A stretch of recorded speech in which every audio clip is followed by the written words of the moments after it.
ဒါတော့ iPhone 8 passcode disable နေတာနဲ့ရောက်လာတဲ့အလုံးလေးပေါ့နော်ဒီကောင်လေးစစ်ကြည့်တော့ FMI off နေရတယ်ဒီ FMI off နေတဲ့အလုံးလေးဆိုရင်ဘယ်လိုမျိုးဒီနေထားနေပြီးတော့ normal နေထားရအောင်လို့လုပ်လို့ရတယ်ဆိုတော့ပြောပြပေးခြင်းလို့ဆိုပြီးတော့လုပ်ပေးလိုက်တာပေါ့သူကအဲ့ FMI off နေဆိုရင်သူ iPhone ဘယ် model နေဒီ firmware flash လိုက်ပြီးဆိုတာနဲ့သူကနေ normal နေထားပြန်ရောက်တယ်ပေါ့ဒါ beginner တွေအတွက်ပေါ့ beginner တွေအတွက်ပြောပြခြင်းတော့ဒီကောင်လေးဆိုရင်ဒါသူရဲ့ FMI on နေလား off နေလားဆိုတာဘယ်လိုစစ်ကြမလဲဆိုတော့ဒီကောင်လေးဆိုဒါ IMEI နဲ့ကြည့်လို့မရဘူးဒီနေသားဆိုတော့သူက recovery mode ဝင်ပြီးတော့မှသူကဒီ FMI off နေလား on နေလားဆိုတာကြည့်လို့ရမှာပေါ့အဲ့ဒါကိုဒီ on နေလား off နေလားဆိုတော့လည်းတစ်ချက်စစ်ပြပါဟုတ်ဒီအပြင်ထိုးတာဖို့လို့တော့ပေါ့ထိုးလာမှချောထိုးတာပဲပြီးရင်ဒီကောင်ပေါ်ပေးလိုက်ပေါ်ပေးလိုက်မှာပြီးရင်ဘောလုံး app share down share ပြီးရင်ပါဘောလုံးအကြိုက်ပြီးရလိုက်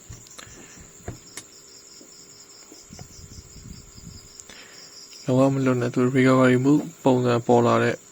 အနေထားရောက်မှလက်ကိုလွတ်လိုက်ပေါ့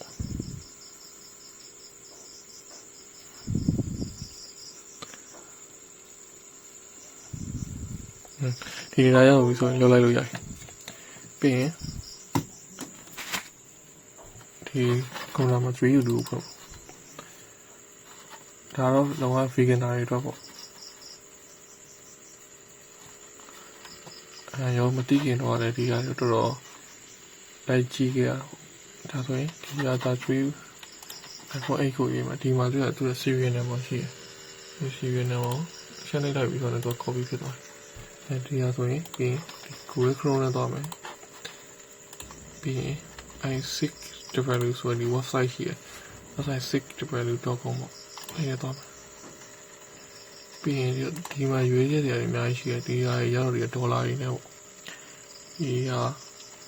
Apple GSH Premium ဒီလေးတော့ပါတော့ဒါဆိုဒေါ်လာပေးပြီးစစ်မှရဒါပေမဲ့ဒီမှာ FMI on နေလား off နေလားဆိုတော့ဒီမှာတို့တာ free စစ်လို့ရတယ် angle on off ပြီးတော့ခုနယူလာတဲ့ဟာကို CVN နဲ့ပေါ့ copy လုပ်တော့ paste ထည့်လိုက်ပြီးရင်ဒီ check ဆိုတဲ့တစ်ချက်နှိပ်လိုက်မယ်ပြီးcheck ကိုတစ်ချက်နှိပ်မယ်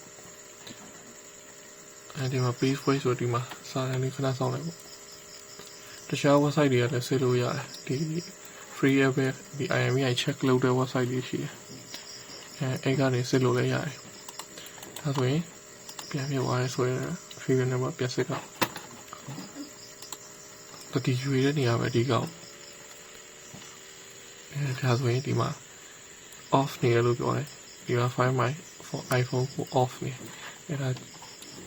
အဲ့တော့တီအော်ပြီးဆိုရင်မလုပ်မယ်ဆိုတော့ဒီကောင် off နေပြီဆိုရင်သူဘာဖုန်းနေပြီ second pro max ပဲဖြစ်ပါပဲဖြစ်ဒီ FMI off နေပြီဆိုတော့ firmware flash လိုက်ပြီဆိုရင်ဒီ normal နေထိုက်ပြန်ရောက်တော့ပေါ့ဒီရက် on နေမယ်ဆိုရင်တော့အကြီးတော့လုံးလို့မရအောင်ဒါကို on နေနေထိုင်မှာတော့လုံးမယ်ဆိုရင် iCloud ကြောက်အောင်အဲ့တော့ဒီ firmware flash mode ဆိုရင်3 U2 တဲ့ဝင်ပြီးရင်ဒီမှာ go to flash ဆိုတာရှိတယ်တောင်းနေမယ်ပြီးkia keep ဆိုလုံးလို့မရအောင်ဒါ clear နေမှရမှာဘာလို့ဆို keep လုံးမယ်ဆိုရင်ဒီ passcode နေတာကြီးပဲပြရအောင်ပါခုနက passcode disable ဖြစ်နေတာအဲ့အနေထားနေပြီးတော့ဒီ password ပြန်ရိုက်ထည့်ရမယ့်အနေထားတိုင်းပဲဖြစ်သွားဆိုတော့ဒီ iCloud က FMI နဲ့ off နေရဆိုတော့ clear နဲ့လုပ်မယ်ပြီးရင် clear နဲ့လုပ်မယ်ဟုတ်တော့ပြီးဒီမှာ model ရွေးမယ်ဒီမှာ iPhone ဒီမှာ firmware ကြောက်မှာကျွန်တော်ဒီမှာ download ဆွဲထားပြီးသားရှိတယ်အဲ့လို download ဆွဲထားပြီးသားမရှိဆိုဒီ download လိုက်ကမှာ import လုပ်တာပါဒီဟာဆိုရင်ဒီက step flashing ဝင်နေတယ်ပြီးတော့မှသူရွေးခိုင်းတယ် wipe data လုံးပါလားဒါဝင်နေပေးတာပေါ့ဒါဆိုရင်ချိန်နေပြီခွာတာလုံးမှာချိန်နေပြီဆိုရင်ဒါကို flag လုပ်လိုက်ပေါ့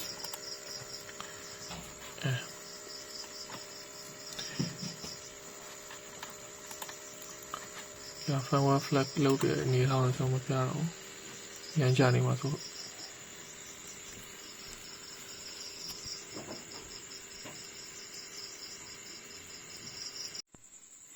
ဒါတော့ firmware flash လို့ပြီးသွားပြီပေါ့နော်တခါလဲ activate ကိုကြော် activate စင်ကိုကြော်ထားခဲ့ပေါ့ဒီမှာ device activation successful ဆိုပြီးပြသွားပြီဒါဆိုရင်ဒီဖုန်းနေတော့ချက်ချင်းhello screen တက်လာပြီပေါ့ဒါဆိုရင်နေပြီးတော့လည်းလမ်းခွေရွေးမယ်ဒါတော့ပုံမှန်လုံးနေကြတိုင်းပဲဒီ server တွေကိုကြော်မယ်ဆိုတော့ねနောက်ဝင်နေတာရောက်ပြီပေါ့နော်